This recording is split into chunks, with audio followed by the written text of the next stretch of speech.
Phallic worship. A description of the mysteries of the sex worship of the ancients, with the history of the masculine cross, an account of primitive symbolism, Hebrew Phallicism, Bacchic festivals, sexual rites, and the mysteries of the ancient faiths. London. Privately printed.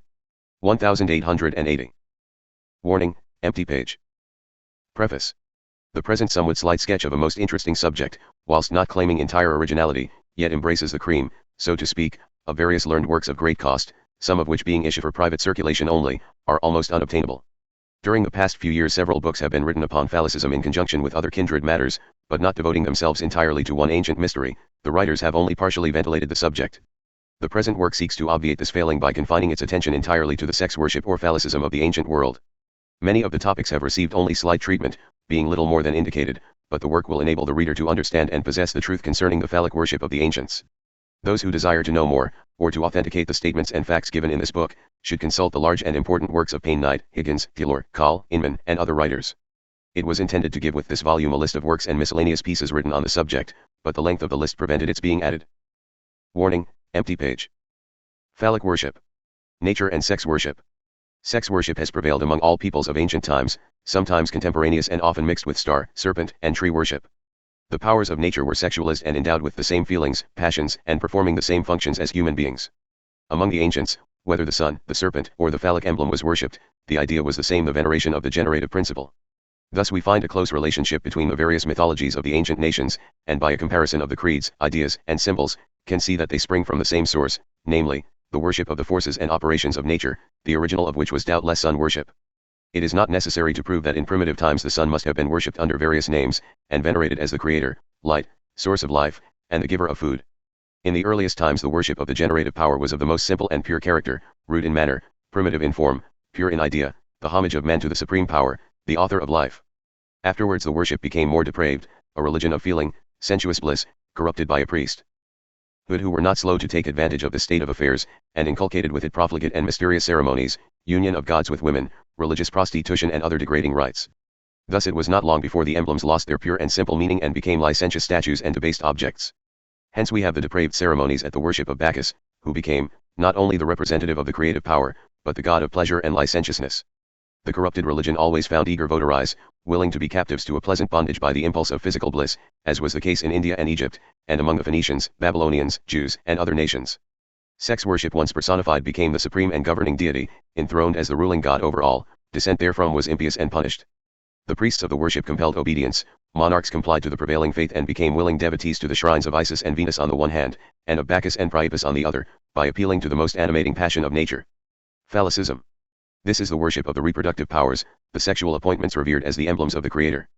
The one male, the active creative power, the other the female or passive power, ideas which were represented by various emblems in different countries. These emblems were of a pure and sacred character, and used at a time when the prophets and priests spoke plain speech, understood by a rude and primitive people, although doubtless by the common people the emblems were worshipped themselves, even as at the present day in Roman Catholic countries the more ignorant, in many cases, actually worship the images and pictures themselves, while to the higher and more intelligent minds they are only symbols of a hidden object of worship. In the same manner, the concealed meaning or hidden truth was to the ignorant and rude people of early times entirely unknown, while the priests and the more learned kept studiously concealed the meaning of the ceremonies and symbols. Thus, the primitive idea became mixed with profligate, debased ceremonies, and lascivious rites, which in time caused the more pure part of the worship to be forgotten. But Phallicism is not to be judged from these sacred orgies, any more than Christianity from the religious excitement and wild excesses of a few Christian sects during the Middle Ages. In a work on the worship of the generative powers during the Middle Ages, the writer traces the superstition westward, and gives an account of its prevalence throughout southern and western Europe during that period. The worship was very prevalent in Italy, and was invariably carried by the Romans into the countries they conquered, where they introduced their own institutions and forms of worship. Accordingly, in Britain have been found numerous relics and remains, and many of our ancient customs are traced to a phallic origin. When we cross over to Britain, says the writer, we find this worship established no less firmly and extensively in that island. Statuettes of Priapus, phallic bronzes, pottery covered with obscene pictures, are found wherever there are any extensive remains of Roman occupation, as our antiquaries know well. The numerous phallic figures in bronze found in England are perfectly identical in character with those that occur in France and Italy. All antiquaries of any experience know the great number of obscene subjects which are met with among the fine red pottery which is termed Samian ware, found so abundantly in all Roman sites in our island. They represent erotic scenes, in every sense of the word, with figures of Priapus and phallic emblems. Phallus. The phallus, or lingam, which stood for the image of the male organ, or emblem of creation, has been worshipped from time immemorial. Payne Knight describes it as of the greatest antiquity, and as having prevailed in Egypt and all over Asia. The women of the former country carried in their religious processions a movable phallus of disproportionate magnitude, which Diodorus Siculus informs us signified the generative attribute. It has also been observed among the idols of the Native Americans and ancient Scandinavians, while the Greeks represented the phallus alone, and changed the personified attribute into a distinct deity, called Preface. Phallus, or privy member, membrum virile, signifies, he breaks through, or passes into. This word survives in German Phall, and Pole in English. Phallus is supposed to be of Phoenician origin. The Greek word pallo, or phallo, to brandish preparatory to throwing a missile, is so near in assonance and meaning to phallus, that one is quite likely to be parent of the other. In Sanskrit it can be traced to phul, to burst, to produce, to be fruitful. Then, again, phul is a plowshare, and is also the name of Shiva and Mahadeva, who are Hindu deities. Phallus, then, was the ancient emblem of creation, a divinity who was companion to Bacchus. The Indian designation of this idol was Lingam, and those who dedicated themselves to its service were to observe inviolable chastity. If it were discovered, says Crawford, that they had in any way departed from them, the punishment is death. They go naked, and being considered as sanctified persons, the women approach without scruple, nor is it thought that their modesty should be offended by it. Symbols or emblems. The phallus and its emblems were representative of the gods Bacchus, Priapus, Hercules, Shiva, Osiris, Baal, and Ashur, who were all phallic deities. The symbols were used as signs of the great creative energy or operating power of God from no sense of mere animal appetite, but in the highest reverence. Payne Knight, describing the emblems, says, "Forms and ceremonials of a religion are not always to be understood in their direct and obvious sense, but are to be considered as symbolical representations of some hidden meaning extremely wise and just, though the symbols themselves, to those who know not their true signification, may appear in the highest degree absurd and extravagant. It has often happened that avarice and superstition have continued these symbolical representations for ages after their original meaning has been lost and forgotten. They must, of course, appear nonsensical and ridiculous, if not impious and extravagant. Such is the case with the rite now under consideration, than which nothing can be more monstrous and indecent, if considered in its plain and obvious meaning, or as part of the Christian worship, but which will be found to be a very natural symbol of a very natural and philosophical system of religion, if considered according to its original use and intention. The natural emblems were those which from their character were most suitable representatives, such as poles, pillars, stones, which were sacred to Hindu, Egyptian, and Jewish divinities. Blavatsky gives an account of the Bimlang stone, to be found at Nirmata and other places, which is sacred to the Hindu deity Shiva. These emblem stones were anointed, like the stone consecrated by the patriarch Jacob. Blavatsky further says that these stones are identical in shape, meaning, and purpose with the asterisk pillars set up by the several patriarchs to mark their adoration of the Lord God. In fact, one of these patriarchal lithoi might even now be carried in the civic processions of Calcutta without its Hebrew derivation being suspected. The pole. The pole was an emblem of the phallus, and with the serpent upon it, was a representative of its divine wisdom and symbol of life. The serpent upon the tree is the same in character, both are representative of the tree of life. The story of Moses will well illustrate this, when he erected in the wilderness this effigy, which stood as a sign of hope and life. As the cross is used by the Catholics of the present day, the cross then, as now, being simply an emblem of the Creator, used as a token of resurrection or regeneration. Aesculapius, as the restorer of health, has a rod or phallus with a serpent entwined. The Reverend M. Morris has shown that the raising of the maypole is of phallic origin, the remains of a custom of India or Egypt, and is typical of the fructifying powers of spring. The May festival was carried on with great licentiousness by the Romans, and was celebrated by nearly all peoples as the month consecrated to love. The May Day in England was the scene of riotous enjoyment, very nearly approaching to the Roman Floralia. No wonder the Puritans looked upon the maypole as a relic of paganism, and in their writings may be gleaned much of the licentious character of the festival. Philip Stubbs, a Puritan writer in the reign of Elizabeth, thus describes a May Day in England: "Every parish, town, and village assemble themselves together, both men, women, and children, old and young even indifferently, and either going all together, or dividing themselves into companies, they go some to the woods and groves, some to one place, some to another, where they spend all the night in pleasant pastimes, and in the morning they return, bryng with them birch boughs and branches of trees, to deck their assemblies withal.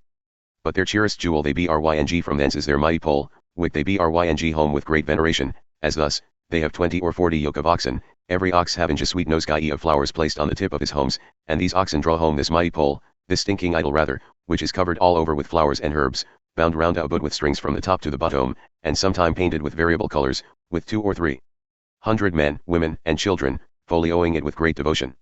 And thus being reared up, with handkerchiefs and flags streaming on the top, they straw the ground about, bind the green boughs about it, set up summer halls, bowers, and arbors hard by it. And then fall they to banquet and feast, to leap and dance about it, as the heathen people did at the dedication of their idols, whereof this is a perfect pattern, or rather the thyng itself. The ceremony was almost identical with the Roman festival, where the phallus was introduced with garlands. Both were attended with the same licentiousness, for Stubbs gives a further account of the depravity attending the festivities. Pillars.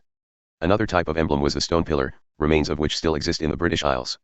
These pillars or so-called crosses generally consist of a shaft of granite with a carved head. In the west of England crosses are very common, standing in the market and receiving the name of the cross.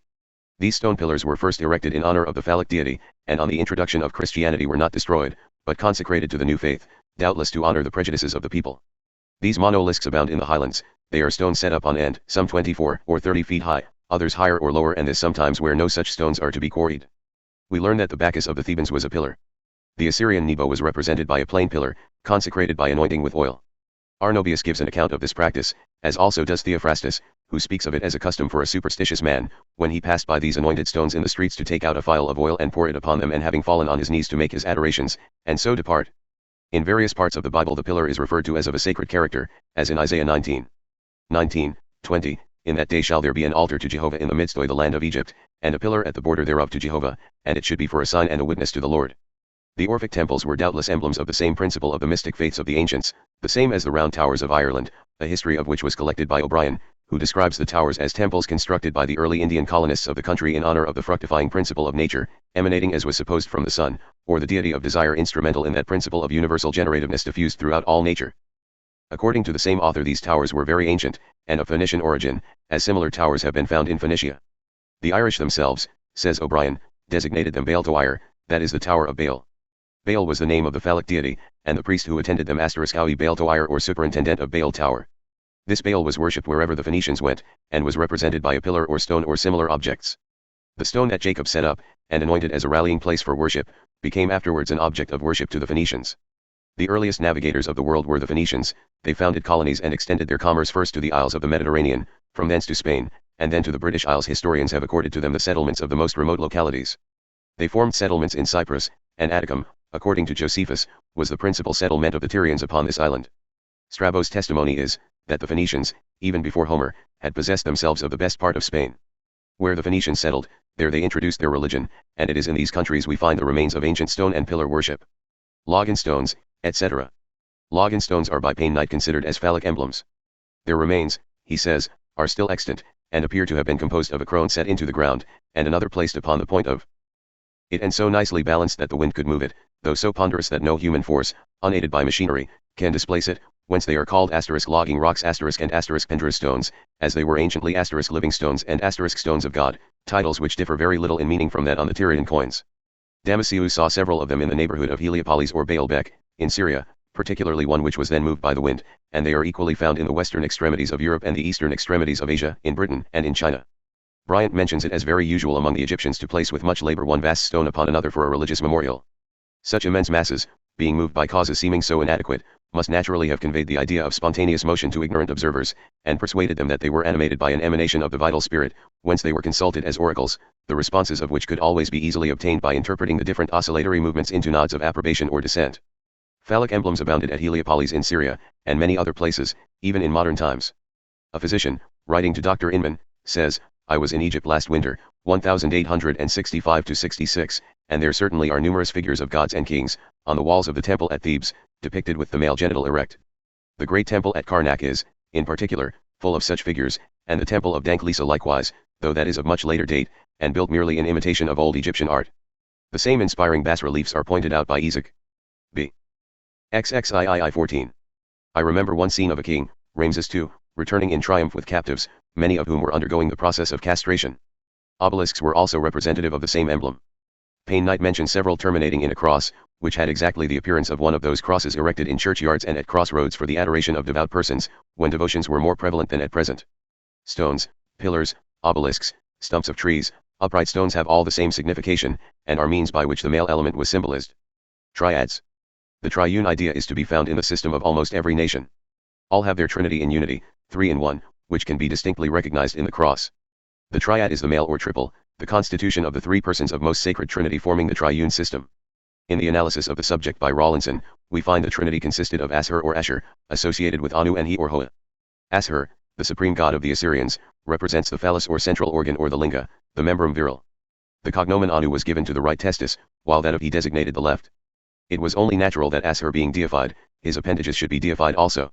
Beltuz, says Inman, was the goddess associated with them. The four together made up Arba or Arba-il, the four great gods, the Trinity in unity.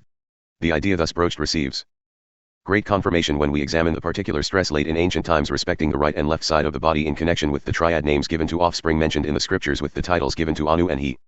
The male or active principle was typified by the idea of solidity and firmness, and the females or passive by the principles of water, softness, and other feminine principles. Thus the goddess He was associated with water, and according to Furlong, the serpent, the ruler of the abyss, was sometimes represented to be the great He, without whom there was no creation or life, and whose godhead embraced also the female element water. Rawlinson also gives a similar conclusion, and states as far as he could determine the third divinity or left side was named He, and he considered this deity to correspond to Neptune. Neptune was the presiding deity of the deep, ruler of the abyss, and king of the rivers.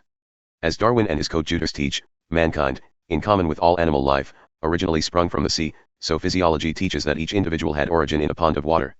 The fruit of man is both solid and fluid. It was natural to imagine that the two male appendages had a distinct duty, that one formed the infant, the other water in which it lived, that one generated the male, the other the female offspring, and the inference was then drawn that water must be feminine, the emblem of all possible powers of creation.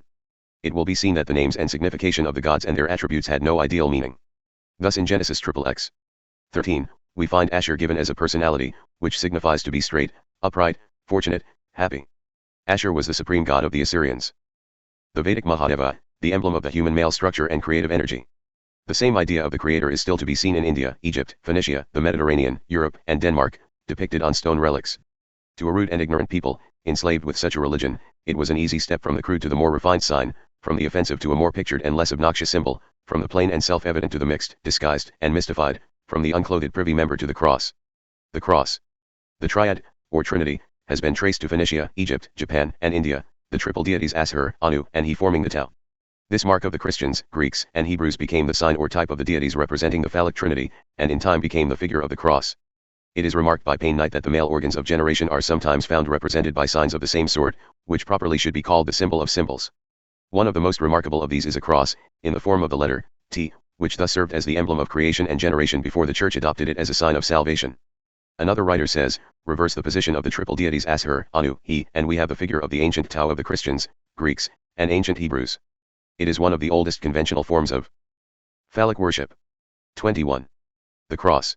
It is also met with in Gallic, Oscan, Arcadian, Etruscan, original Egyptian, Phoenician, Ethiopic, and Pelasgian forms. The Ethiopic form of the asterisk tau is the exact prototype and image of the cross, or rather, to state the fact in order of merit and time, the cross is made in the exact image of the Ethiopic asterisk tau. The fig leaf, having 3 lobes to it, became a symbol of the triad. As the male genital organs were held in early times to exemplify the actual male creative power, various natural objects were seized upon to express the theistic idea, and at the same time point to those parts of the human form. Hence, a similitude was recognized in a pillar, a heap of stones, a tree between 2 rocks, a club between 2 pine cones, a trident, a thyrsus tied round with 2 ribbons with the 2 ends pendant, a thumb and 2 fingers, the caduceus. Again, the conspicuous part of the sacred triad Ashur is symbolized by a single stone placed upright, the stump of a tree, a block, a tower, spire, minaret, pole, pine, poplar, or palm tree, while eggs, apples, or citrons, plums, grapes, and the like represented the remaining 2 portions, altogether called phallic emblems. Baal Shalisha is a name which seems designed to perpetuate the triad, since it signifies asterisk my Lord the Trinity, or asterisk my God is 3. We must not omit to mention other phallic emblems, such as the bull, the ram, the goat, the serpent, the torch, fire, a knobbed stick, the crozier, and still further personified, as Bacchus, Priapus, Dionysius, Hercules, Hermes, Mahadeva, Shiva, Osiris, Jupiter, Moloch, Baal, Asher, and others. If Ezekiel is to be credited, the triad, T, as Ashur, Anu, and He, was made of gold and silver, and was in his day not symbolically used, but actually employed. For he bluntly says whoredom was committed with the images of men, or, as the marginal note has it, images of a male, Ezek 16:17. It was with this god mark across in the form of the letter T that Ezekiel was directed to stamp the foreheads of the men of Judah who feared the Lord, Ezek 9:4. That the cross, or crucifix, has a sexual origin we determine by a similar rule of research to that by which comparative anatomists determine the place and habits of an animal by a single tooth. The cross is a metaphoric tooth which belongs to an antique religious body physical, and that essentially human. A study of some of the earliest forms of faith will lift the veil and explain the mystery. India, China, and Egypt have furnished the world with a genus of religion. Time and culture have divided and modified it into many species and countless varieties. However much the imagination was allowed to play upon it, the animus of that religion was sexuality, worship of the generative principle of man and nature, male and female. The cross became the emblem of the male feature, under the term of the triad 3 in 1. The female was the unit, and, joined to the male triad, constituted a sacred four. Rites and adoration were sometimes paid to the male, sometimes to the female, or to the two in one. So great was the veneration of the cross among the ancients that it was carried as a phallic symbol in the religious processions of the Egyptians and Persians. Higgins also describes the cross as used from the earliest times of paganism by the Egyptians as a banner, above which was carried the device of the Egyptian cities. The cross was also used by the ancient Druids, who held it as a sacred emblem. In Egypt it stood for the signification of eternal life. Skedus describes it as customary for the Druids to seek studiously for an oak tree, large and handsome, growing up with two principal arms in the form of a cross, besides the main stem upright. If the two horizontal arms are not sufficiently adapted to the figure, they fasten a crossbeam to it. This tree they consecrate in this manner: upon the right branch they cut in the bark, in fair characters, the word Hessus; upon the middle, or upright stem, the word Teraneus; upon the left branch Belinus; over this, above the going off of the arms, they cut the name of the god Thou; under all, the same repeated, Thou. Yoni. There is in Hindustan an emblem of great sanctity, which is known as the Linga Yoni. It consists of a simple pillar in the center of a figure resembling the outline of a conical earring. It is expressive of the female genital organ both in shape and idea. The Greek letter delta is also expressive of it, signifying the door of a house. Yoni is of Sanskrit origin. Yana, or Yoni, means 1. The vulva, 2. The womb, 3. The place of birth, 4. Origin, 5. Water, 6. A mine, a hole, or pit. As Ashur and Jupiter were the representatives of the male potency, so Juno and Venus were representatives of the female attribute.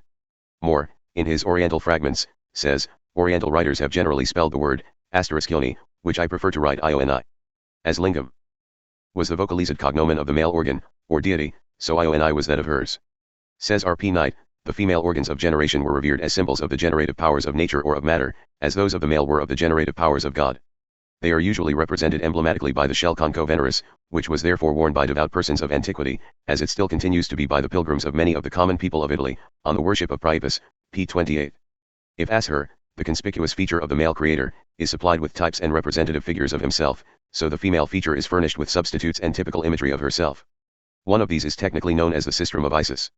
It is the virgin symbol. The bars across the fenestrum, or opening, are bent so that they cannot be taken out, and indicate that the door is closed. It signifies that the mother is still Virgo intacta, a truly immaculate female if the truth can be strained to so denominate a mother. The pure virginity of the celestial mother was a tenet of faith for 2,000 years before the accepted Virgin Mary now adored was born. We might infer that Solomon was acquainted with the figure of the sistrum, when he said, "A garden enclosed is my spouse, a spring shut up, a fountain sealed." Song of Solution 4:12. The sistrum, we are told, was only used in the worship of Isis, to drive away Typhon, evil. The argot is a contriform, or boat-shaped dish or plate used as a sacrificial cup in the worship of Astarte, Isis, and Venus.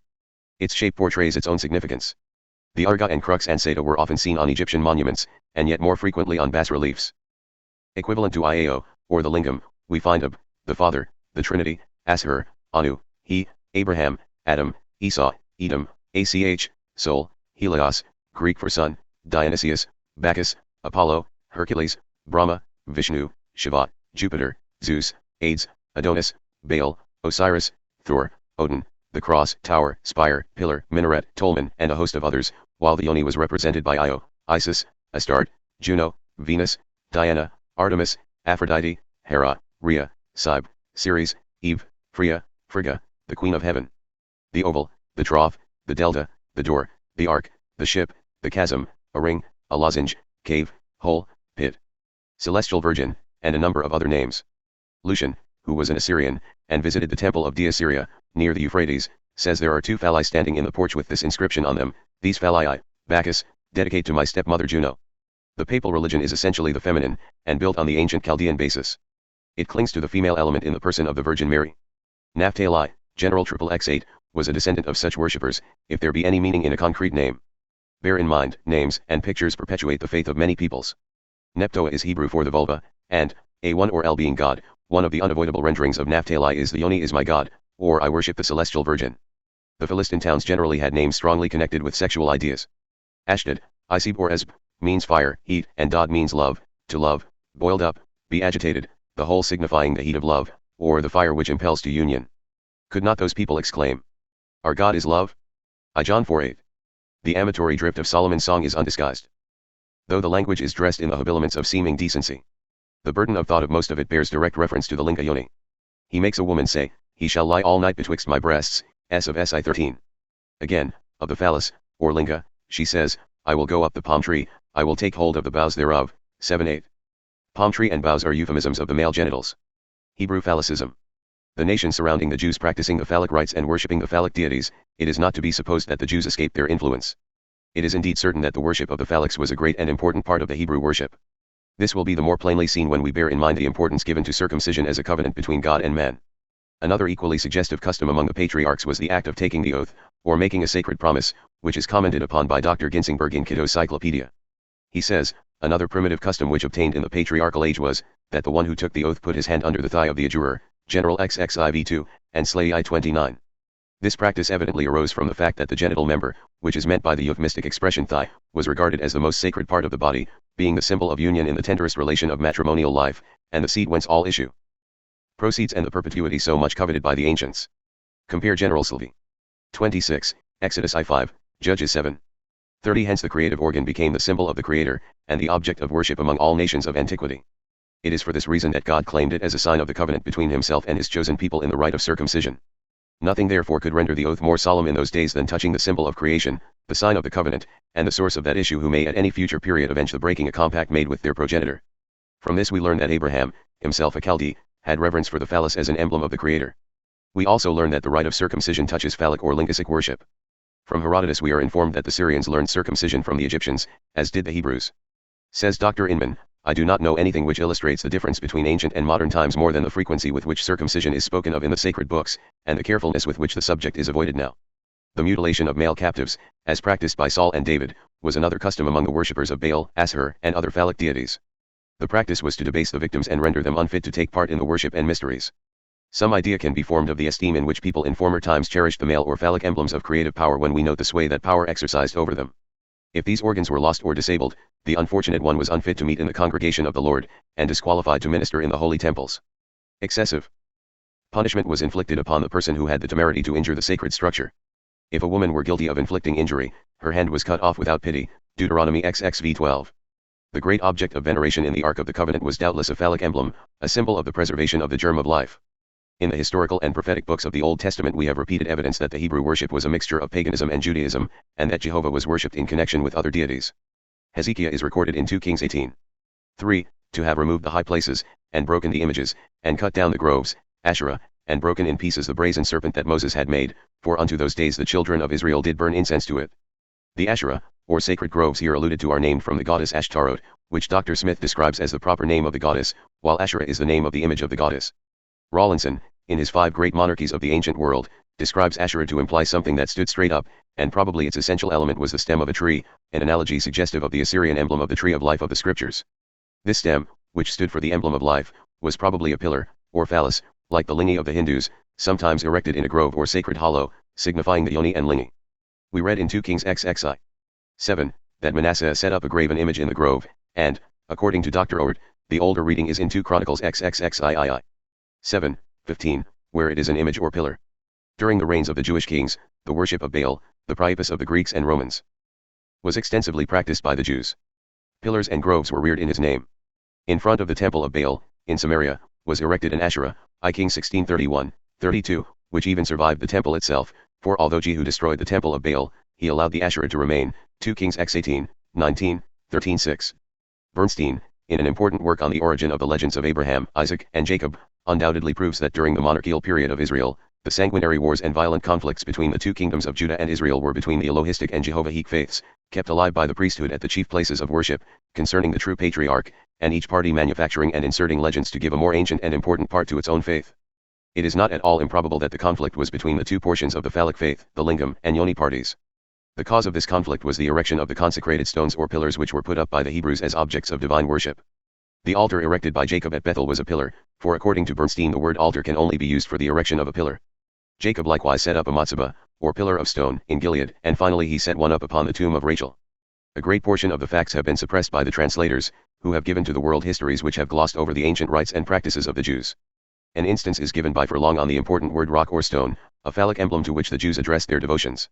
He says, it should not be, but I fear it is, necessary to explain to mere English readers of the Old Testament that the stone or rockser was the real old god of all Arabs, Jews, and Phoenicians, that this would be clear to Christians were the Jewish writings translated according to the first ideas of the people and rock used as it ought to be, instead of God, *theos, #Lord, etc., being written where Tsar occurs. Numerous instances of this are given in Dr. Ort's Worship of Baal in Israel, where praises, addresses, and adorations are addressed to the rock, instance, Deuteronomy XXXII. 4:18.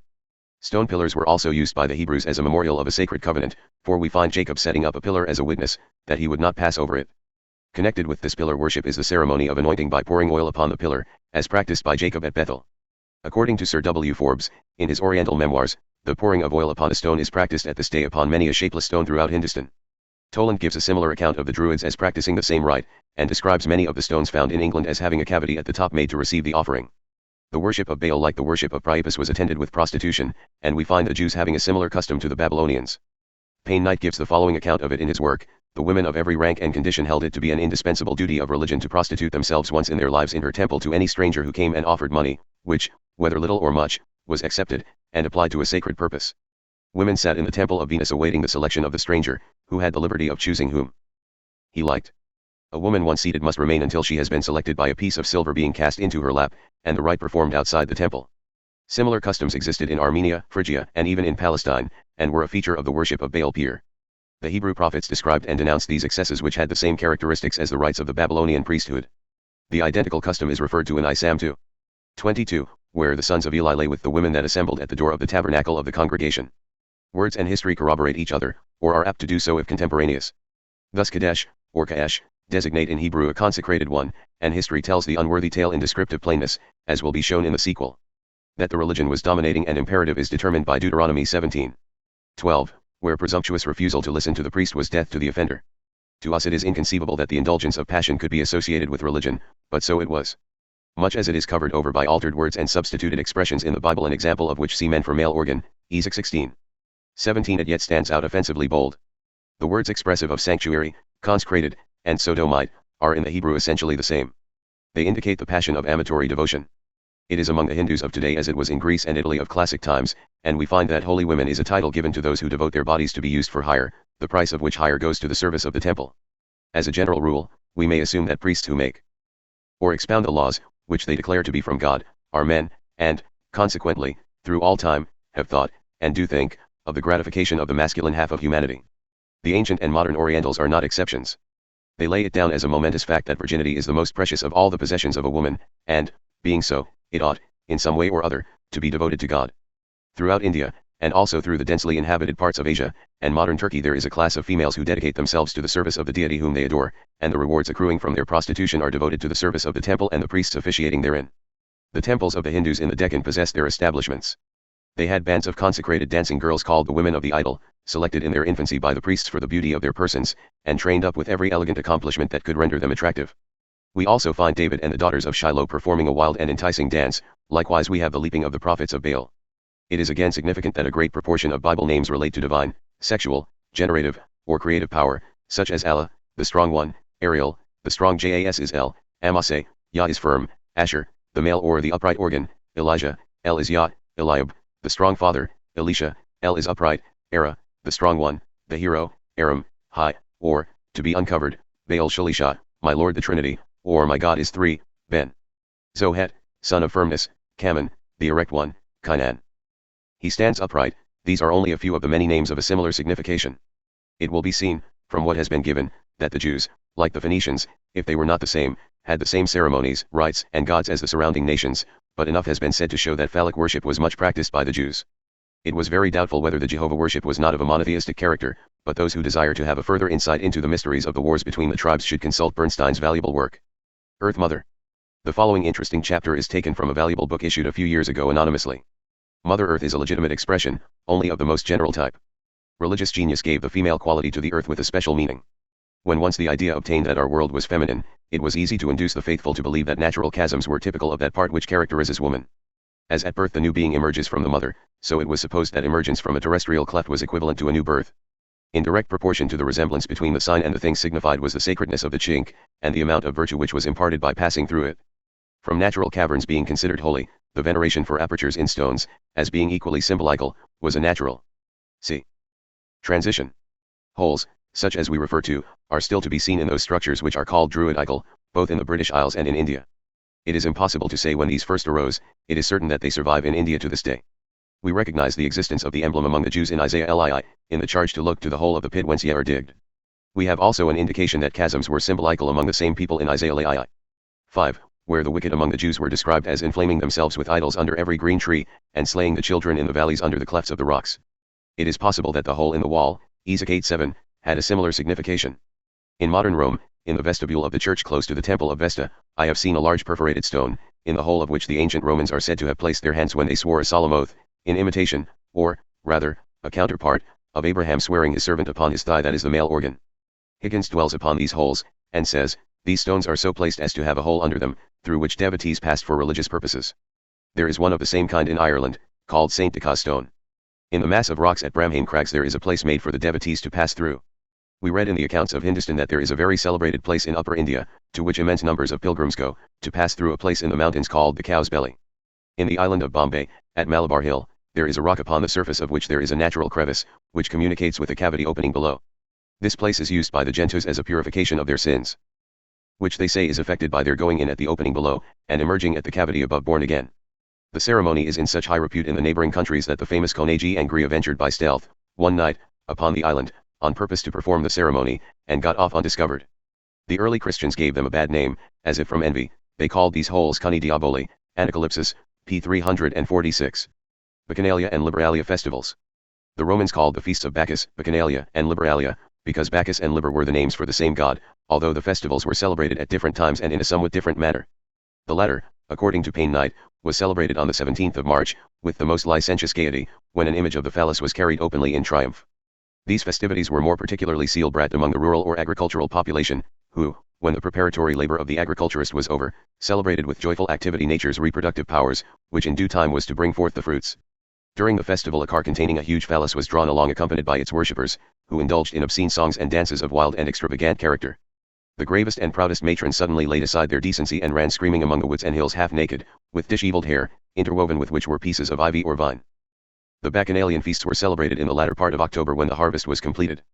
Wine and figs were carried in the procession of the Bacchantes, and lastly came the Phalli, followed by honorable virgins, called Canephora, who carried baskets of fruit. These were followed by a company of men who carried poles, at the end of which were figures representing the organ of generation. The men sung the Phallica and were crowned with violets and ivy, and had their faces covered with other kinds of herbs. These were followed by some dressed in women's apparel, striped with white, reaching to their ankles, with garlands on their heads, and wreaths of flowers in their hands, imitating by their gestures the state of inebriety. The priestesses ran in every direction shouting and screaming, each with a thyrsus in their hands. Men and women all intermingled, dancing and frolicking with suggestive gesticulations. Diodorus says the festivals were carried into the night, and it was then frenzy reached its height. He says, in performing the solemnity virgins carry the thyrsus, and run about frantic, hallooing in honor of the god, then the women in a body offer the sacrifices, and roar out the praises of Bacchus in song as if he were present, in imitation of the ancient maids, who accompanied him. These festivities were carried into the night, and as the celebrators became heated with wine, they degenerated into extreme licentiousness. Similar enthusiastic frenzy was exhibited at the Lupercalian feasts instituted in honor of the god Pan, under the shape of a goat, whose priests, according to Owen in his worship of serpents, on the morning of the feast ran naked through the streets, striking the married women they met on the hands and belly, which was held as an omen promising fruitfulness. The nymphs performing the same ostentatious display as the Bacchantes at the festival of Bacchanalia. The festival of Venus was celebrated towards the beginning of April, and the phallus was again drawn in a car, followed by a procession of Roman women to the temple of Venus. Says a writer, the loose women of the town and its neighborhood, called together by the sounding of horns, mixed with the multitude in perfect nakedness, and excited their passions with obscene motions and language until the festival ended in a scene of mad revelry, in which all restraint was laid aside.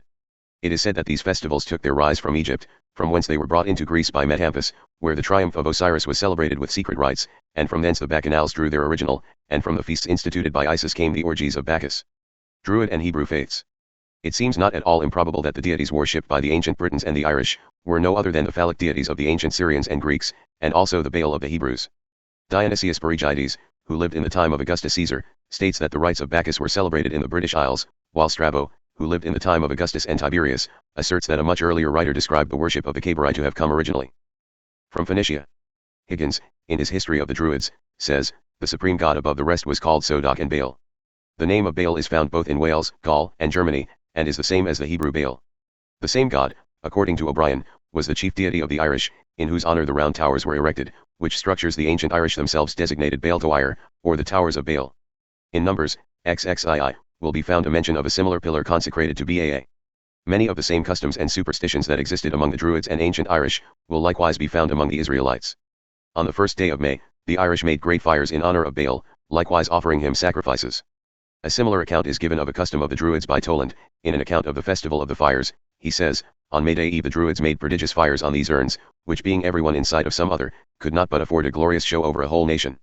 These fires are said to be lit even to the present day by the aboriginal Irish, on the 1st of May, called by them Bealtine, or the Day of Belin's Fire, the same name as given them in the Highlands of Scotland. A similar practice to this will be noticed as mentioned in the 2 Book of Kings, where the Canaanites in their worship of Baal, are said to have passed their children through the fire of Baal, which seems to have been a common practice, as Ahaz, king of Israel, is blamed for having done the same thing. Higgins in his Anacalypsis, says the superstitious custom still continues, and that on particular days great fires are lighted, and the fathers taking the children in their arms jump or run through them, and thus pass their children through them, they also light 2 fires at a little distance from each other, and drive their cattle between them. It will be found on reference to Deuteronomy, that this very practice is specially forbidden. In the rites of Numa, we have also the sacred fire of the Irish, of Saint Bridget, of Moses, of Mitra, and of India, accompanied with an establishment of nuns or Vestal Virgins. A sacred fire is said to have been kept burning by the nuns of Kildare, which was established by Saint Bridget. This fire was never blown with the mouth, that it might not be polluted, but only with bellows. This fire was similar to that of the Jews, kept burning only with peeled wood, and never blown with the mouth. Hyde describes a similar fire which was kept burning in the same way by the ancient Persians, who kept their sacred fire fed with a certain tree called Hom Megorum, and Colonel Valency says the sacred fire of the Irish was fed with the wood of the tree called Hom. Where, the Romish priest, relates that at Kildare, the glorious Bridget was rendered illustrious by many miracles, amongst which was the sacred fire, which had been kept burning by nuns ever since the time of the Virgin. The earliest sacred places of the Jews were evidently sacred stones, or stone circles, succeeded in time by temples. These early root stones, emblems of the Creator, were erected by the Israelites, which in no way differed from the erections of the Gentiles. It will be found that the Jews, to commemorate a great victory, or to bear witness of the Lord, were all signified by stones. Thus, Joshua erected a stone to bear witness, Jacob put up a stone to make a place sacred, Abel set up the same for a place of worship, Samuel erected a stone as a boundary, which was to be the token of an agreement made in the name of God. Even Mondrel in his travels names several that he saw in Palestine. It is curious that where a pillar was erected there, some time after, a temple was put up in the same manner that the round towers of Ireland were, always near a church, but never formed part of it. We find many instances in the scriptures of the erection of a number of stones among the early Israelites, which would lead us to conclude that it was not at all unlikely that the early places of worship among them were similar to the temples found in various parts of Great Britain and Ireland. It is written in Exodus XXIV. 4, that Moses rose up early in the morning, and builded an altar under the hill, and 12 pillars, according to the 12 tribes of Israel, were erected. It is also given out that when the children of Israel should pass over the Jordan, unto the land which the Lord giveth them, they should set up great stones, and plaster them with plaster, and also the words of the law were to be written thereon. In many other places stones were ordered to be set up in the name of the Lord, and repeated instances are given that the stones should be 12 in number and unhewn. Stone temples seem to have been erected in all countries of the world, and even in America, where, among the early American races are to be found customs, superstitions, and religious objects of veneration, similar to the Phoenicians. An American writer says, there is sufficient evidence that the religious customs of the Mexicans, Peruvians, and other American races, are nearly identical with those of the ancient Phoenicians. We moreover discover that many of their religious terms have, etymologically, the same origin. Payne Knight, in his worship of Preface, devotes much of his work to show that the temples erected at Stonehenge and other places, were of a Phoenician origin, which was simply a temple of the god Bacchus. Stonehenge, a temple of Bacchus. Of all the nations of antiquity the Persians were the most simple and direct in the worship of the Creator. They were the Puritans of the heathen world, and not only rejected all images of God and his agents, but also temples and altars, according to Herodotus, whose authority we prefer to any other, because he had an opportunity of conversing with them before they had adopted any foreign superstitions. As they worshipped the ethereal fire without any medium of personification or allegory, they thought it unworthy of the dignity of the god to be represented by any definite form, or circumscribed to any particular place. The universe was his temple, and the all-pervading element of fire his only symbol.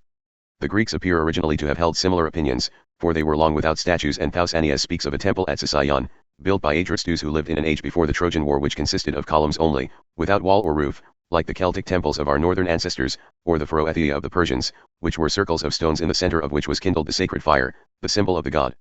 Homer frequently speaks of places of worship consisting of an area and altar only, which were probably enclosures like those of the Persians, with an altar in the center. The temples dedicated to the creator Bacchus, which the Greek architects called kypsithral, seem to have been anciently of this kind, whence probably came the title, surround with columns, attributed to that god in the Orphic litanies. The remains of one of these are still extant at Puznoli, near Naples, which the inhabitants call the Temple of Serapis, but the ornaments of grapes, vases, etc., found among the ruins, prove it to have been of Bacchus. Serapis was indeed the same deity worshipped under another form, being usually a personification of the sun. The architecture is of the Roman times, but the ground plan is probably that of a very ancient one, which this was made to replace, for it exactly resembles that of a Celtic temple in Zealand, published in Stukely's itinerary. The ranges of square buildings which enclose it are not properly parts of the temple, but apartments of the priests, places for victims and sacred utensils, and chapels dedicated to the subordinate deities, introduced by a more complicated and corrupt worship and probably unknown to the founder of the original edifice. The portico, which runs parallel with these buildings, encloses the timens, or area of sacred ground, which in the Pyrathia of the Persians was circular, but is here quadrangular, as in the Celtic temple in Zealand, and the Indian pagoda before described. In the center was the Holy of Holies, the seat of the god, consisting of a circle of columns raised upon a basement, without roof, or walls, in the middle of which was probably the sacred fire or some other symbol of the deity. The square area in which it stood was sunk below the natural level of the ground, and, like that of the Indian pagoda, appears to have been occasionally floated with water, the drains and conduits being still to be seen, as also several fragments of sculpture representing waves, serpents, and various aquatic animals, which once adorned the basement.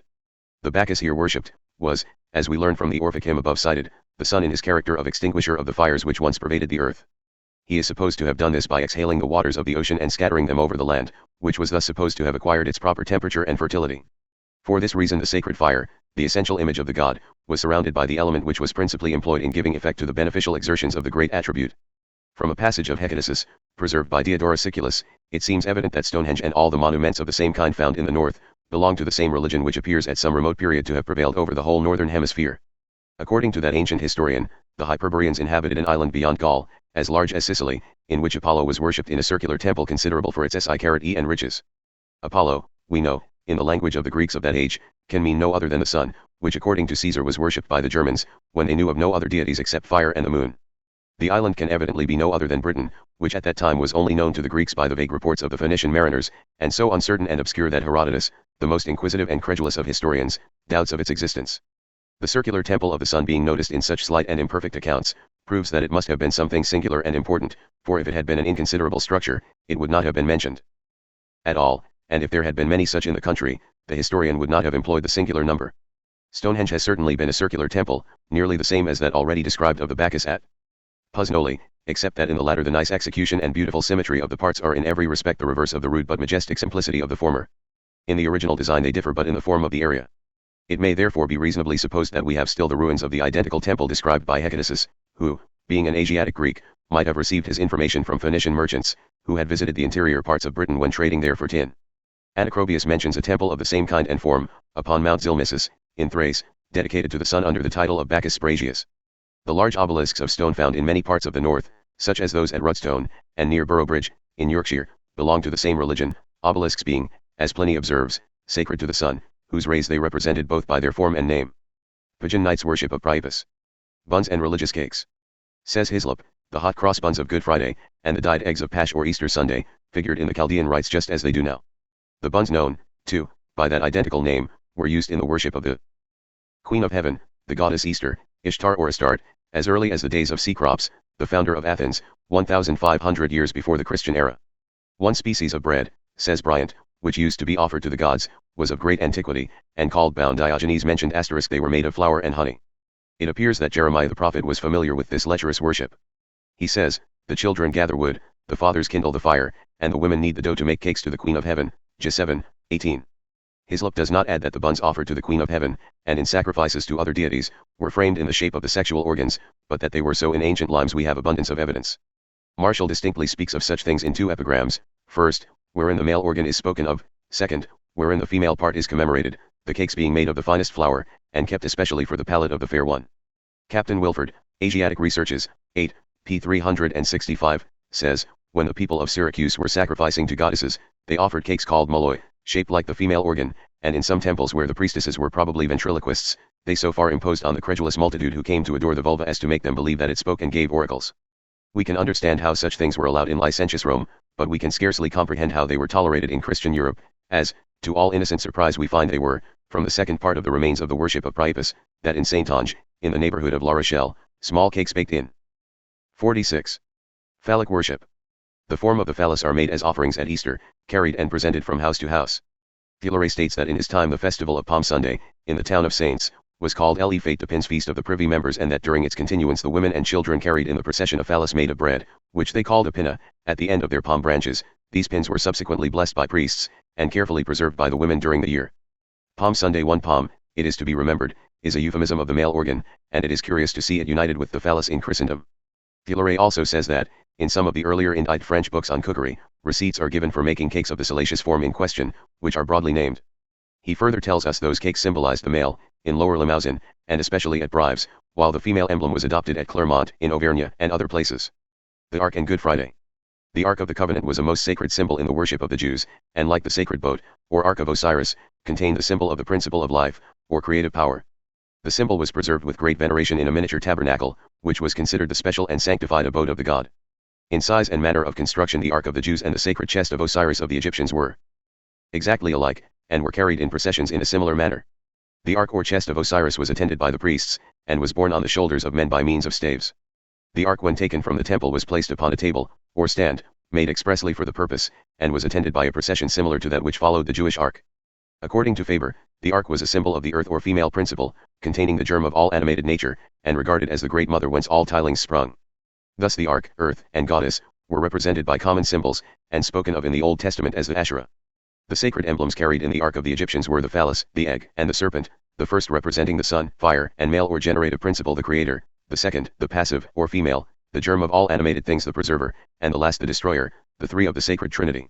The Hindu women, according to Payne Knight, still carry the lingam, or consecrated symbol of the generative attribute of the deity, in solemn procession between two serpents, and in a sacred casket, which held the egg and the phallus in the mystic processions of the Greeks, was also a serpent.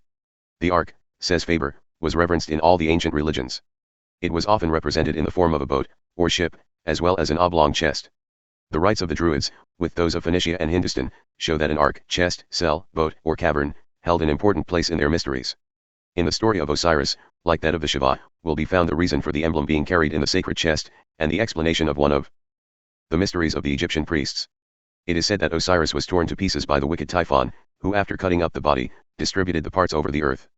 Isis recovered the scattered limbs, and brought them back to Egypt, but, being unable to find the part which distinguished his sex, she had an image made of wood, which was enshrined in an ark, and ordered to be solemnly carried about in the festivals she had instituted in his honor, and celebrated with certain secret rites. The egg, which accompanied the phallus in the ark, was a very common symbol of the ancient faiths, which was considered as containing the generation of life. The image of that which generated all things in itself. Jacob Bryant says, the egg, as it contained the principles of life, was thought no improper emblem of the ark, in which were preserved the future world. Hence in the Dionysian and in other mysteries, one part of the nocturnal ceremony consisted in the consecration of an egg. This egg was called the mundane egg. The ark was likewise the symbol of salvation, the place of safety, the secret receptacle of the divine wisdom. Hence we find the Ark of the Jews containing the tables of the law. We find too that the Jews were ordered to place in the ark Aaron's rod, which budded, conveying the idea of symbolized fertility, showing that the ark was considered as the receptacle of the life principle, as an emblem of the Creator. With the Egyptians, Osiris was supposed to be buried in the ark, which represented the disappearance of the deity. His loss, or death, constituted the first part of the mysteries, which consisted of lamentations for his decease. After the third day from his death, a procession went down to the seaside in the night, carrying the ark with them. During the passage they poured drink offerings from the river, and when the ceremony had been duly performed, they raised a shout that Osiris had again risen, that the dead had been restored to life. After this followed the second or joyful part of the mysteries. The similarity of this custom with the Good Friday celebrations of the death of Jesus, and the rejoicings on account of his resurrection on Easter Sunday, will be at once observed. It is further said that the missing part of Osiris was eaten by a fish, which made the fish a sacred symbol. Thus we have the ark, fish, and Good Friday brought together, also the egg, for the origin of the Easter eggs is very ancient. A bull is represented as breaking an egg with his horn, which signified the liberating of imprisoned life at the opening or spring of the year, which had been destroyed by Typhon. The opening of the year at that time commenced in the spring, not according to our present reckoning. Thus, the egg was a symbol of the resurrection of life at the spring, or our Easter time. The author of the Worship of the Generative Powers describes the origin of the hot cross bun at Easter, which is a further parallelism of the Christian and pagan festivals. The author also draws a further conclusion that the cakes or buns have in reality a phallic origin, for in France and other parts, the Easter cakes were called after the membran virile. The writer says, in the primitive Teutonic mythology, there was a female deity named in Old German, Ostra, and in Anglo-Saxon, Easter or Eostra, but all we know of her is the simple statement of our father of history, Bede, that her festival was celebrated by the ancient Saxons in the month of April, from which circumstance that month was named by the Anglo-Saxons Eastermona or Eostermona, and that the name of the goddess had been frequently given to the Paschal time, with which it was identical. The name of this goddess was given to the same month by the Old Germans and by the Franks, so that she must have been one of the most highly honored of the Teutonic deities, and her festival must have been a very important one and deeply implanted in the popular feelings, or the Church would not have sought to identify it with one of the greatest Christian festivals of the year. It is understood that the Romans considered this month as dedicated to Venus, no doubt because it was that in which the productive powers of nature began to be visibly developed. When the pagan festival was adopted by the Church, it became a movable feast, instead of being fixed to the month of April. Among other objects offered to the goddess at this time were cakes, made no doubt of fine flour, but of their form we are ignorant. The Christians, when they seized upon the Easter festival, gave them the form of a bun, which indeed was at that time the ordinary form of bread, and to protect themselves and those who ate them from any enchantment or other evil influences which might arise from their former heathen character, they marked them with the Christian symbol, the cross. Hence we derive the cakes we still eat at Easter under the name of hot cross buns, and the superstitious feelings attached to them, for multitudes of people still believe that if they failed to eat a hot cross bun on Good Friday, they would be unlucky all the rest of the year. Architectural pillars devised from the Lotus. The earliest capital seems to have been the bell or seed vessel, simply copied without alteration, except a little expansion at the bottom to give it stability. The leaves of some other plant were then added to it, and varied in different capitals according to the different meanings intended to be signified by the accessory symbols. The Greeks decorated it in the same manner, with the foliage of various plants, sometimes of the acanthus and sometimes of the aquatic kind, which are, however, generally so transformed by excessive attention to elegance, that it is difficult to distinguish them. The most usual seems to be the Egyptian acacia, which was probably adopted as a mystic symbol for the same reasons as the olive, it being equally remarkable for its powers of reproduction. Theophrastus mentions a large wood of it in the Thebaid, where the olive will not grow, so that we reasonably suppose it to have been employed by the Egyptians in the same symbolical sense. From them the Greeks seem to have borrowed it about the time of the Macedonian conquest, it not occurring in any of their buildings of a much earlier date, and as for the story of the Corinthian architect, who is said to have invented this kind of capital from observing a thorn growing round a basket, it deserved no credit, being fully contradicted by the buildings still remaining in Upper Egypt. The Doric column, which appears to have been the only one known to the very ancient Greeks, was equally derived from the Nelumbo, its capital being the same seed vessel pressed flat, as it appears when withered and dry, the only state probably in which it had been seen in Europe. The flutes in the shaft were made to hold spears and staves, whence a spear holder is spoken of in the Odyssey as part of a column. The triglyphs and blocks of the cornice were also derived from utility, they having been intended to represent the projecting ends of the beams and rafters which formed the roof. The Ionic capital has no bell, but volutes formed in imitation of seashells, which have the same symbolical meaning. To them is frequently added the ornament which architects call a honeysuckle, but which seems to be meant for the young petals of the same flower viewed horizontally, before they are opened or expanded. Another ornament is also introduced in this capital, which they call eggs and anchors, but which is, in fact, composed of eggs and spearheads, the symbols of female generation and male destructive power, or in the language of mythology, of Venus and Mars. Pain Night. Bells in religious worship. Stripped, however, of all this splendor and magnificence, it was probably nothing more than a symbolical instrument, signifying originally the motion of the elements, like the sistrum of Isis, the symbols of Cybele, the bells of Bacchus, etc., whence Jupiter is said to have overcome the Titans with his aegis, as Isis drove away Typhon with her sistrum, and the ringing of the bells and clatter of metals were almost universally employed as a means of consecration, and a charm against the destroying and inert powers. Even the Jews welcomed the new moon with such noises, which the simplicity of the early ages employed almost everywhere to relieve her during eclipses, supposed then to be morbid affections brought on by the influence of an adverse power. The title Preface, by which the generative attribute is distinguished, seems to be merely a corruption of brt apios, clamorous, the beta and pi being commutable letters, and epithets of similar meaning, being continually applied both to Jupiter and Bacchus by the poets. Many priapic figures, too, still extant, have bells attached to them, as the symbolical statues and temples of the Hindus are, and to wear them was a part of the worship of Bacchus among the Greeks, whence we sometimes find them of extremely small size, evidently meant to be worn as amulets with the phalli, lunulas, etc. The chief priests of the Egyptians and also the high priests of the Jews, hung them as sacred emblems to their sacerdotal garments, and the Brahmins still continue to ring a small bell at the interval of their prayers, ablutions, and other acts of devotion, which custom is still preserved in the Roman Catholic Church at the elevation of the host. The Lacedaemonians beat upon a brass vessel or pan, on the death of their kings, and we still retain the custom of tolling a bell on such occasions, though the reason of it is not generally known, any more than that of other remnants of ancient ceremonies still existing. It will be observed that the bells used by the Christians very probably came direct from the Buddhists. And from the same source are derived the beads and rosaries of the Roman Catholics, which have been used by the Buddhist. 1. The above description is from Pain Night's symbolical language of ancient art and mythology. Monks for over 2,000 years. Tinkling bells were suspended before the shrine of Jupiter Ammon, and during the service the gods were invited to descend upon the altars by the ringing of bells. They were likewise sacred to Shiva. Bells were used at the worship of Bacchus, and were worn on the garments of the Bacchantes, much in the same manner as they are used at our carnivals and masquerades. Hindu Phallicism. The following curious fable is given by Sir William Jones, as one of the stories of the Hindus for the origin of phallic devotion. Certain devotees in a remote time had acquired great renown and respect, but the purity of the art was wanting, nor did their motives and secret thoughts correspond with their professions and exterior conduct. They affected poverty, but were attached to the things of this world, and the princes and nobles were constantly sending their offerings. They seemed to sequester themselves from this world, they lived retired from the towns, but their dwellings were commodious, and their women numerous and handsome. But nothing can be hid from their gods, and Shiva resolved to put them to shame. He desired Prakriti, nature, to accompany him, and assumed the appearance of a pandaram of a graceful form. Prakriti was herself a damsel of matchless worth. She went before the devotees who were assembled with their disciples, awaiting the rising of the sun, to perform their ablutions and religious ceremonies. As she advanced, the refreshing breeze moved her flowing robe, showed the exquisite shape which it seemed intended to conceal. With eyes cast down, though sometimes opening with a timid but tender look, she approached them, and with a low enchanting voice desired to be admitted to the sacrifice. The devotees gazed on her with astonishment. The sun appeared, but the purifications were forgotten, the things of the puja, worship, lay neglected, nor was any worship thought of but that of her. Quitting the gravity of their manners, they gathered round her as flies round a lamp at night, attracted by its splendor, but consumed by its flame. They asked from whence she came, whither she was going. Be not offended with us for approaching thee, forgive us our importunities. But thou art incapable of anger, thou who art made to convey bliss, to thee, who mayest kill by indifference, indignation, and resentment are unknown. But whoever thou mayest be, whatever motive or accident might have brought thee amongst us, admit us into the number of thy slaves, let us at least have the comfort to behold thee.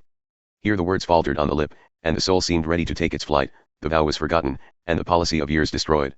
Whilst the devotees were lost in their passions, and absent from their homes, Shiva entered their village with a musical instrument in his hand, playing and singing like some of those who solicit charity.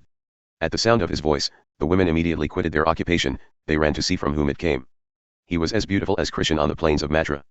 Some dropped their jewels without turning to look for them, others let fall their garments without perceiving that they discovered those abodes of pleasure which jealousy as well as decency had ordered to be concealed.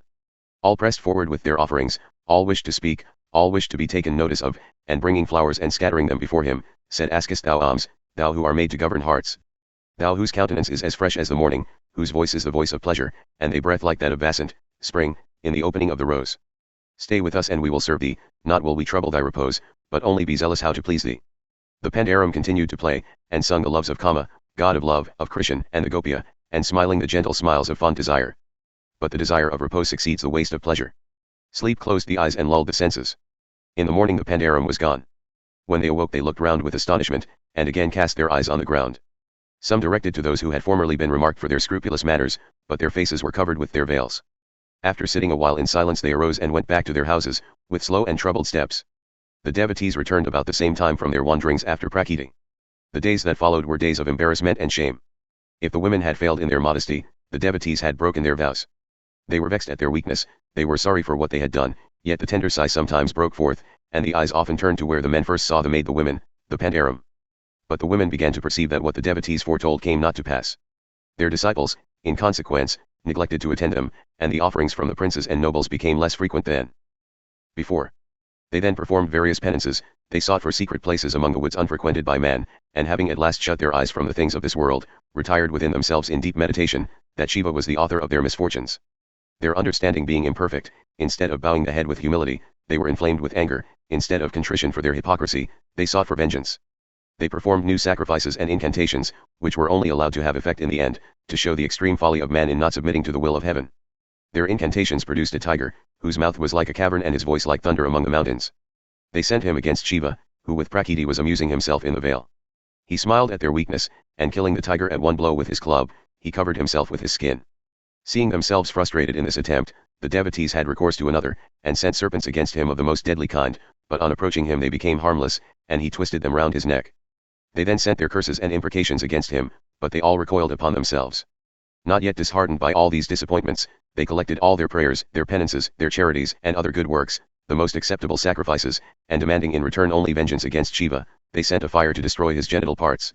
Shiva, incensed at this attempt, turned the fire witty indignation against the human race, and mankind would soon have been destroyed, had not Vishnu, alarmed at the danger, implored him to suspend his wrath.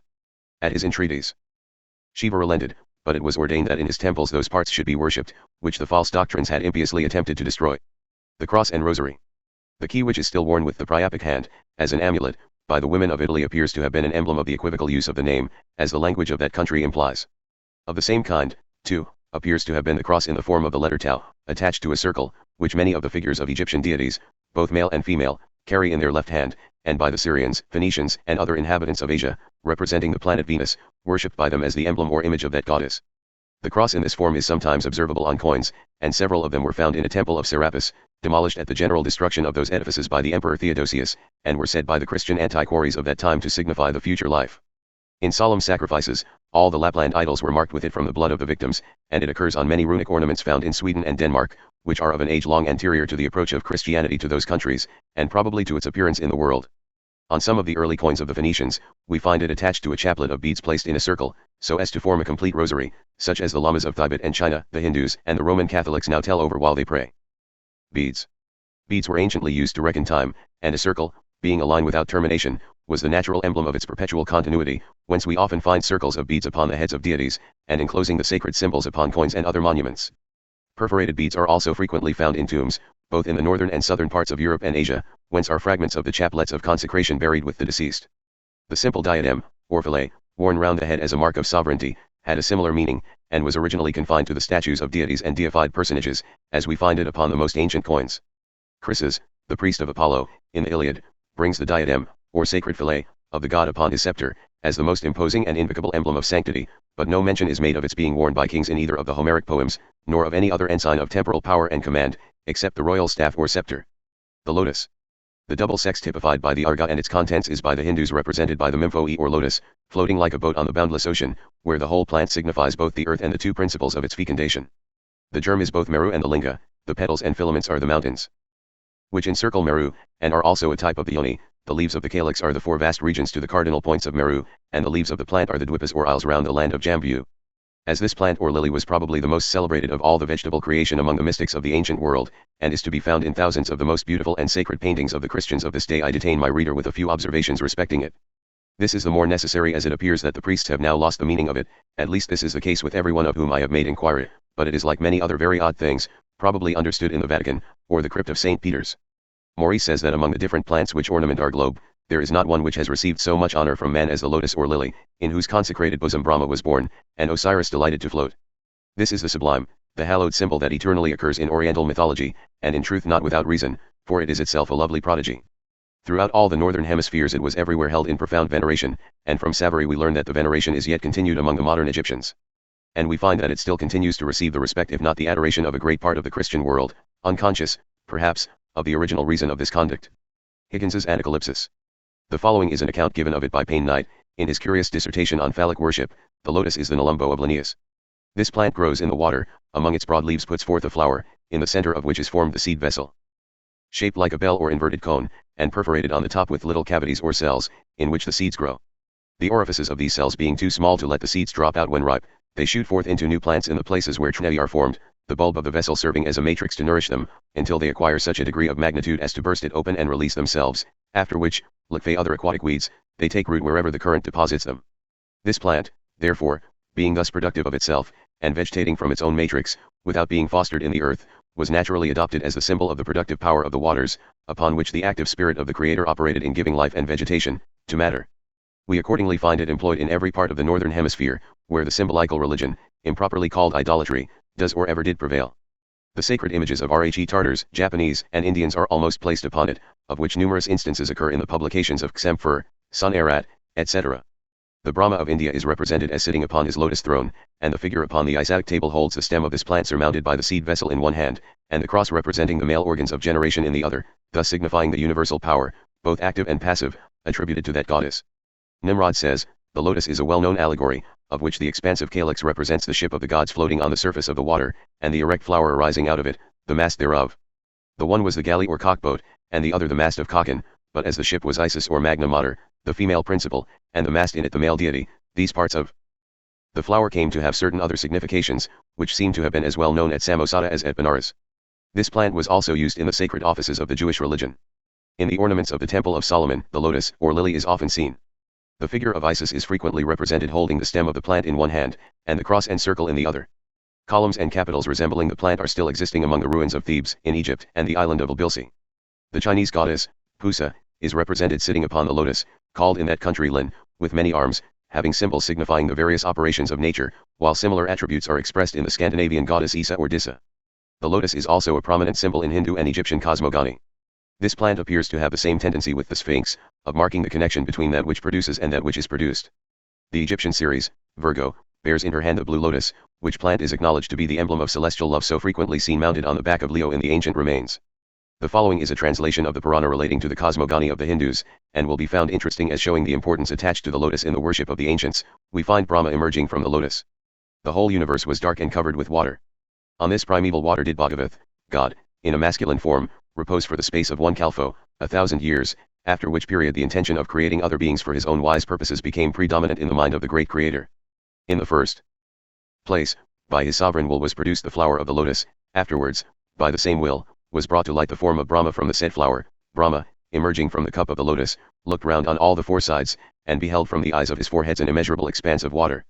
Observing the whole world thus involved in darkness and submerged in water, he was stricken with prodigious amazement, and began to consider with himself, "Found who is it that produced me? Whence came I? And where am I?" Brahma, thus kept 200 years in contemplation, prayers, and devotions, and having pondered in his mind that without connection of male and female an abundant generation could not be effected, again entered into profound meditation on the power of the Supreme, when, on a sudden by the omnipotence of God, was produced from his right side Swayambhuva Menu, a man of perfect beauty, and from the Brahma's left side a woman named Sutrapat. The prayer of Brahma runs thus: O Bhagavath, since thou broughtest me from non-entity into existence for a particular purpose, accomplish by thy benevolence that purpose. In a short time a small white boar appeared, which soon grew to the size of an elephant. He now felt God in all, and that all is from him, and all in him. At length the power of the omnipotent had assumed the body of Bara. He began to use the instinct of that animal. Having divided the water, he saw the earth a mighty barren stratum. He then took up the mighty ponderous globe, freed from the water, and spread the earth like a carpet on the face of the water. Brahma, contemplating the whole earth, performed due reverence, and rejoicing exceedingly, began to consider the means of peopling the renovated world. Jag, now Allahabad, was the first land said to have appeared, but with the Brahmins it is a disputed point, for many affirm that caste or Benares was the sacred ground. Meru. The learned Higgins, an English judge, who for some years spent 10 hours a day in antiquarian studies, says that Moriah of Isaiah and Abraham is the Meru of the Hindus, and the Olympus of the Greeks. Solomon built high places for Ashtoreth, Astarte, or Venus, which because mounts of Venus, man's venerous Meru and Mount Calvary, each a slightly skull-shaped mount, that might be represented by a bare head. The Bible translators perpetuate the same idea in the word Calvaria. Professor Stanley denies that Mount Calvary took its name from its being the place of the crucifixion of Jesus. Looking elsewhere and in earlier times for the bare Calvaria, we find among Oriental women, the Mount of Venus, Mons Veneris, through motives of neatness or religious sentiment, deprived of all hirsute appendage. We see Mount Calvary imitated in the shaved pole of the head of a priest. The priests of China, says Mr. J. M. Peebles, continue to shave the head. To make a place holy, among the Hindus, Tartars, and people of Tibet, it was necessary to have a Mount Meru, also a Linga Yoni, or Arba. Lingam in the temple of Elora. This marvelous work of excavation by the slow process of the chisel, was visited by Captain Seeley, who afterwards published a volume describing the temple and its vast statues. The beauty of its architectural ornaments, the innumerable statues or emblems, all hewn out of solid rock, dispute with the pyramids for the first place among the works undertaken to display power and embody feeling. The stupendous temple is detached from the neighboring mountain by a spacious area all round, and is nearly 250 feet deep and 15 feet broad, reaching to the height of 100 feet and in length about 145 feet. It has well-formed doorways, windows, staircases, upper floors, containing fine large rooms of a smooth and polished surface, regularly divided by rows of pillars, the whole bulk of this immense block of isolated excavation being upwards of 500 feet in circumference, and having beyond its areas 3 handsome figure galleries or verandas supported by regular pillars. Outside the temple are 2 large obelisks or phalli standing, of quadrangular form, 11 feet square, prettily and variously carved, and are estimated at 41 feet high. The shaft above the pedestal is 7 feet 2 inches, being larger at the base than Cleopatra's Needle. In one of the smaller temples was an image of Lingam, covered with oil and red ochre, and flowers were daily strewed on its circular top. This Lingam is larger than usual, occupying with the altar a great part of the room. In most ling rooms a sufficient space is left for the votarized to walk round whilst making the usual invocations to the deity, Mahadeo. This deity is much frequented by female votaries, who take especial care to keep it clean, washed, and often perfume it with odoriferous oils and flowers, whilst the attendant Brahmins sweep the apartment and attend the 5 oil lights and bell ringing. This oil vessel resembled the Yoni, circular frame, into which the light itself was placed. No symbol was more venerated or more frequently met with than the altar and ling, Shiva, or Mahadeo. Barren women constantly resort to it to supplicate for children, says Seeley. The mysteries attended upon them is not described, but doubtless they were of a very similar character to those described by the author of the Worship of the Generative Powers of the Western Nations, showing again the similarity of the custom with those practiced by the Catholics in France. The writer says, women sought a remedy for barrenness by kissing the end of the phallus. Sometimes they appear to have placed a part of their body, naked, against the image of the saint, or to have sat upon it. This latter trait was perhaps too bold an adoption of the inchenches of pagan worship to last long, or to be practiced openly, but it appears to have been innocently represented by lying upon the body of the saint, or sitting upon a stone, understood to represent him without the presence of the energetic member. In a corner in the church of the village of Saint Fiacre, near Monceaux, in France, there is a stone called the chair of Saint Fiacre, which confers fecundity upon women who sit upon it, but it is necessary nothing should intervene between their bare skin and the stone. In the church of Orcival in Auvergne, there was a pillar which barren women kissed for the same purpose and which had perhaps replaced some less equivocal object. The principal object of worship at Elora is the stone, so frequently spoken of, the Lingam, says Seeley, and he apologizes for using the word so often, but asks to be excused, is an emblem not generally known, but as frequently met with as the cross in Catholic worship. It is the god Shiva, a symbol of his generative character, the base of which is usually inserted in the Yoni. The stone is of a conical shape, often black stone, covered with flowers, the bella and asuka shrubs. The flowers hang pendant from the crown of the link stone to the spout of the argot or Yoni, mystical matrix, the same as the phallus of the Greeks. 5 lamps are commonly used in the worship at the symbol, or 1 lamp with 5 wicks. The lotus is often seen on the top of the ling. Venus-Urania, the mother goddess. The characteristic attribute of the passive generative power was expressed in symbolical writing, by different enigmatical representations of the most distinguished characteristic of the female sex, such as the shell or concha veneris, the fig leaf, barley corn, and the letter delta, all of which occur very frequently upon coins and other ancient monuments in this sense. The same attribute personified as the goddess of love, or desire, is usually represented under the voluptuous form of a beautiful woman, frequently distinguished by one of these symbols, and called Venus, Cypris, or Aphrodite, names of rather uncertain mythology. She is said to be the daughter of Jupiter and Dione, that is of the male and female personifications of the all-pervading spirit of the universe, Dione being the female Dis or Zeus, and therefore associated with him in the most ancient oraculae. Temple of Greece at Dodona. No other genealogy appears to have been known in the Homeric times, though a different one is employed to account for the name of Aphrodite in the Theogony attributed to Hesiod. The Genelalides or Genoidae were the original and appropriate ministers or companions of Venus, who was however, afterwards attended by the Graces, the proper and original attendants of Juno, but as both these goddesses were occasionally united and represented in one image, the personifications of their respective subordinate attributes were on other occasions added, whence the symbolical statue of Venus at Paphos had a beard, and other appearances of virility, which seems to have been the most ancient mode of representing the celestial as distinguished from the popular goddess of that name, the one being a personification of a general procreative power, and the other only of animal desire or concupiscence. The refinement of Grecian art, however, when advanced to maturity, contrived more elegant modes of distinguishing them, and, in a celebrated work of Phidias, we find the former represented with her foot upon a tortoise, and in a no less celebrated one of Scopas, the latter sitting upon a goat. The tortoise, being an androgynous animal, was aptly chosen as a symbol of the double power, and the goat was equally appropriate to what was meant to be expressed in the other. The same attribute was on other occasions signified by a dove or pigeon, by the sparrow, and perhaps by the polypus, which often appears upon coins with the head of the goddess, and which was accounted an aphrodisiac, though it is likewise of the androgynous class. The fig was a still more common symbol, the statue of Priapus being made of the tree, and the fruit being carried with the phallus in the ancient processions in honor of Bacchus, and still continuing among the common people of Italy to be an emblem of what it anciently meant, whence we often see portraits of persons of that country painted with it in one hand, to signify their orthodox elevation to the fair sex. Hence, also arose the Italian expression far la fica, which was done by putting the thumb between the middle and forefingers, as it appears in many priapic ornaments extant, or by putting the finger or thumb into the corner of the mouth and drawing it down, of which there is a representation in a small priapic figure of exquisite sculpture, engraved among the antiquities of Herculaneum. Liberality and sameness of the world religions. The same liberal and humane spirit still prevails among those nations whose religion is founded on the same principles. The Siamese, says a traveler of the 17th century, shun disputes and believe that almost all religions are good. Journal du Voyage de Siam.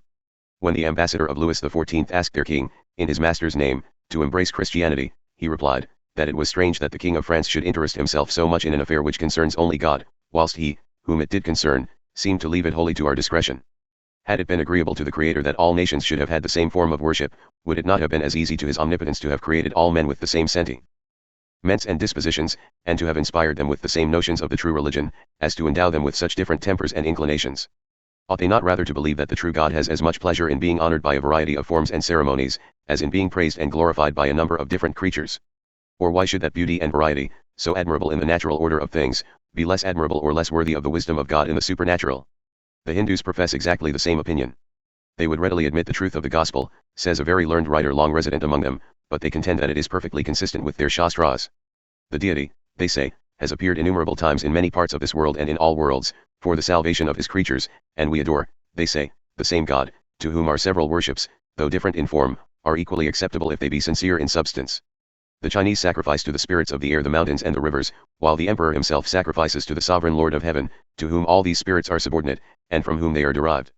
The sectaries of Fohi have, indeed, surcharged this primitive elementary worship with some of the allegorical fables of their neighbors, but still as their creed like that of the Greeks and Romans remains undefined, it admits of no dogmatical theology, and of course no persecution for opinion. Obscure and sanguinary rites have, indeed, been wisely prescribed on many occasions, but still as actions and not as opinions. Atheism is said to have been punished with death at Athens, but nevertheless it may be reasonably doubted. Phallic worship. 71.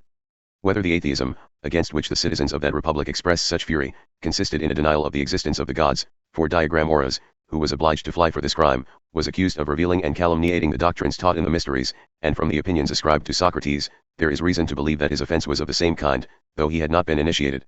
These were the only two martyrs to religion among the ancient Greeks, such as were punished for actively violating or insulting the mysteries, the only part of their worship which seems to have possessed any vitality, for as to the popular deities, they were publicly ridiculed and censured with impunity by those who dared not utter a word against the populace that worshipped them, and as to the forms and ceremonies of devotion, they were held to be no otherwise important, than as they were constituted a part of civil government of the state, the Pythian priestess having pronounced from the tripod, that whoever performed the rites of his religion according to the laws of his country, performed them in a manner pleasing to the deity.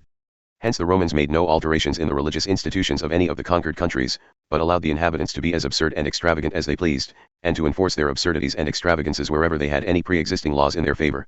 An Egyptian magistrate would put one of his fellow subjects to death for killing a cat or a monkey, and though the religious fanaticism of the Jews was too sanguinary and too violent to be left entirely free from restraint, a chief of the synagogue could order any one of his congregation to be whipped for neglecting or violating any part of the Mosaic ritual. The principle underlying the system of emanations was, that all things were of one substance, from which they were fashioned and into which they were again dissolved, by the operation of one plastic spirit universally diffused and expanded. The polytheist of ancient Greece and Rome candidly thought, like the modern Hindu, that all rites of worship and forms of devotion were directed to the same end, though in different modes and through different channels. Even they who worship other gods, says Krishna, the incarnate deity, in an ancient Indian poem, Bhagavad Gita, worship me although they know it not. Pain Night. The end.